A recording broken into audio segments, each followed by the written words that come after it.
আমি রাজনীতিতে এসেছি বেগম খালেদা জিয়াকে দেখে। এই দল করতাম বেগম খালেদা জিয়ার প্রতি একনিষ্ঠ থাকার কারণেই। যে ব্যাপক জনপ্রিয়তা সবচাইতে বেশি আমরা অনুভব করেছি তার মৃত্যুর পর। তিনজন প্রশিক্ষক, মিলিটারি একাডেমির প্রশিক্ষক, তারা ছিলেন হোস্ট, আমি একমাত্র গেস্ট। এমনিতেই খুব জড়সড় ছিলাম, ক্যাডেটরা প্রশিক্ষকদের দেখলেই আতঙ্কিত হয়ে যায়। তো তিনজন প্রশিক্ষক সদ্য আমি কমিশন প্রাপ্ত ইস্ট বেঙ্গল রেজিমেন্টের, তারা আমাকে আমন্ত্রণ জানিয়েছিলেন মিলিটারি একাডেমির ট্র্যাডিশন অনুসারে। আমি মোটেই স্বচ্ছন্দ হতে পারছিলাম না।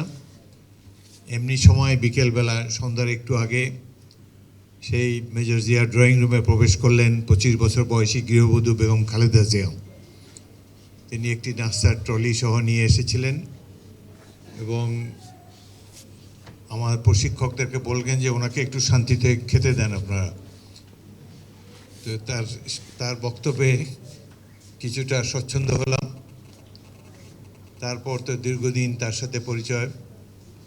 1978 সালে প্রেসিডেন্ট জিয়াউর রহমান আমাকে ডেকেছিলেন বঙ্গভবনে রাজনীতিতে অংশগ্রহণ করার জন্যে এবং পরবর্তী যে সংসদ নির্বাচন অনুষ্ঠিত হবে সেখানে যোগ দেওয়ার জন্য। আমি এতই রাজনীতি বিমুখ ব্যক্তি ছিলাম, আমি মহামান্য রাষ্ট্রপতি বললাম, স্যার আমার পক্ষে রাজনীতি করা সম্ভব নয়, আমি এখনো ফুটবল খেলি, আমি এসবের মধ্যে নেই। আমার সাথে আরও দুজন যাদেরকে তিনি আমন্ত্রণ জানিয়েছিলেন, সাবেক সামরিক কর্মকর্তা, তারা যোগ দিয়েছেন। সবাইকে তিনি মন্ত্রীর মধ্যে অভিষিক্ত করেছিলেন। তো তারা যখন ফ্ল্যাগ লাগে ঘুরে বেড়ায়, আমি হাফ প্যান্ট করে স্টেডিয়ামে ফুটবল খেলে ঘুরে বেড়াই। রাজনীতি থেকে এত যোজন দূরে ছিলাম। আমি রাজনীতিতে এসেছি বেগম খালেদা জিয়াকে দেখে।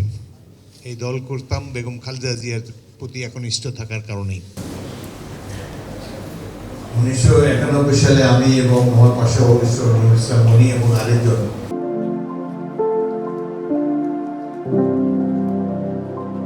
সেই স্বপ্নতে 300 আসনে মাত্র 3 জন আমরা স্বতন্ত্র সদস্য নির্বাচিত হয়েছিলাম। আমরা 3 জনই বিএনপিতে যোগদান করেছি বেগম জিয়ার আহ্বানে সাড়া দিয়ে। প্রায় 1 বছর পর ধীরে ধীরে বেগম জিয়ার রাষ্ট্র পরিচালনার যে দক্ষতা, এই স্বল্পপাক চারুপাক মহিলা ধীরে ধীরে একজন গৃহবধূ থেকে কিভাবে দেশের সবচেয়ে জনপ্রিয় রাজনৈতিক নেতৃত্ব পরিণত হলেন, এটি দেখে আমরা চমৎকৃত হয়েছি, আবেগ বিহ্বল হয়েছি। সাধারণ মানুষের মধ্যে তার যে বিরোধ সকাল থেকে শুরু করে রাত 2:30টা পর্যন্ত লোকজন বসে আছে নদীর কিনারে কিংবা শহরে বন্দরে, বেগম জিয়া আসবেন, একটা ভাষণ দেবেন। নির্বাচনের সময় তিনি যে অত্যন্ত পরিশ্রম করে সারা বাংলাদেশ ঘুরে বেরিয়েছেন অজানা অচেনা ব্যক্তিবর্গকে সংসদ সদস্য বানাবার জন্যে, এটি দেখে আমরা অত্যন্ত চমৎকৃত হয়েছি। 2টা, 2:30টা, 3টা লোকজন কোনো নাড়াচাড়া নেই, অপেক্ষা করে আছে কখন লঞ্চ বেরবে, কখন নদীর পাশে দাঁড়িয়ে কিংবা লঞ্চ থেকে তিনি মেগাফোনে বক্তব্য রাখবেন। বহুবার দেখেছি তার চমৎকার বক্তব্য। বেগম জিয়া যেভাবে একজন গৃহবধূ থেকে দলের টানে জনগণের ডাকে সাড়া দিয়ে দেশের প্রধান রাজনৈতিক নেতৃত্বে পরিণত হয়েছিলেন, এটি বাংলাদেশের ইতিহাসের এক অবিচ্ছেদ্য অংশ। বেগম জিয়া তিনি খুব অল্প কথা বলতেন, কখনো কারোর প্রতি বিরূপ মন্তব্য করেননি, তার প্রতিদ্বন্দ্বীকেও কখনো কদর্য আক্রমণ করেননি, সবাইকে সম্মান দিয়ে তিনি রাজনীতি করে গিয়েছেন। তার যে ব্যাপক জনপ্রিয়তা সবচাইতে বেশি আমরা অনুভব করেছি তার মৃত্যুর পর। একটি বাসে করে আমরা যারা স্থায়ী কমিটির সদস্য ছিলাম বিএনপির এবং বেগম জিয়ার ভাইয়ের স্ত্রী, তার নিকটজন, আমরা একই বাসে ছিলাম। ধীরে ধীরে সম্মুখ গতিতে বাসটা এই জাতীয় সংসদের দক্ষিণ প্লাজার দিকে এগোচ্ছিল তাকে শেষ বিদায় দেওয়ার জন্যে, তার জানাজায় অংশগ্রহণ করার জন্যে। রাস্তার দুপাশে সাধারণ মানুষ যেভাবে অশ্রু বিসর্জন করেছে, এই দৃশ্য দেখে আমরা অবাক হয়ে গেছি।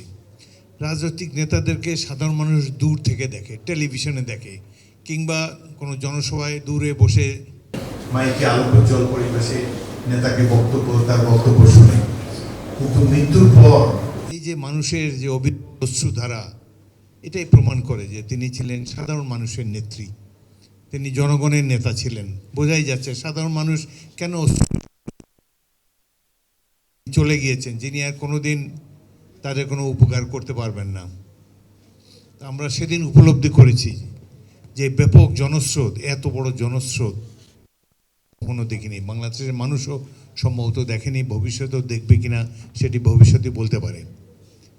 তার মৃত্যুতে প্রকৃত অর্থেই বিহ্বল শোকাভিভূত জনতা তাকে যেভাবে শেষ বিদায় দিয়েছে, এটি একজন রাজনৈতিক নেতার জন্য পরম আরাধ্য একটি বিষয়।